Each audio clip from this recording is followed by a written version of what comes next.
tried to do with this book is a social history of the club. So what is really unique about football is the connections that people have, the shared experience that people witness going to watch, whether it be Hibernian, any other team. And so I think in that way it's quite unique. As far as I know, but I don't think anyone's really sort of touched that subject in the way that I've tried to approach it.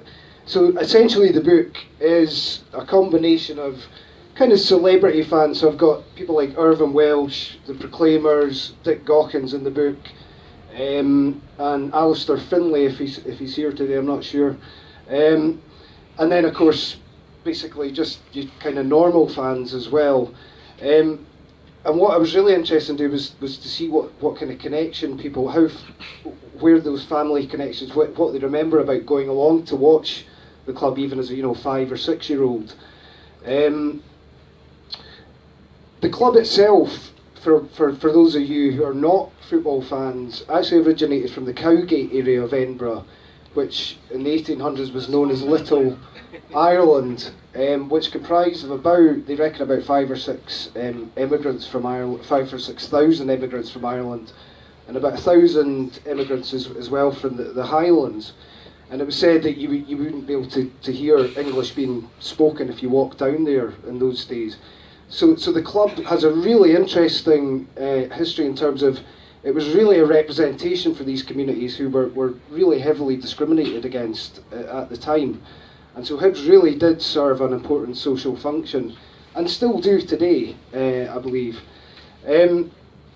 Gavin mentioned that I also play in a band, which is really interesting because I do take these to some obscure punk gigs abroad, and I always sell 1 or 2.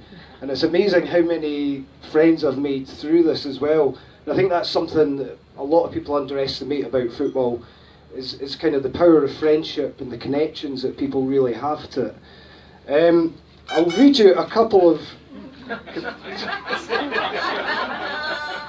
just 1 or 2, yeah. A couple of quotes from the book. Bruce Finlay, who some of you may know as Simple Minds ex-manager. I'll read you a few quick short quotes.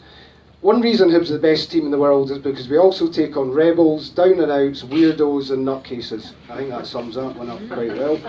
Colin Whitson says, the younger folk can't remember a macaroon bar, spearmint chewing gum or a pie served in the Hibs colours because it's gone off.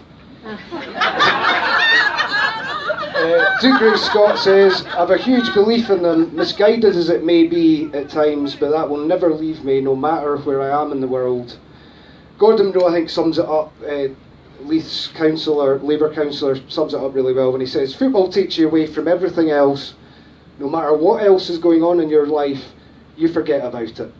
Thank you very much.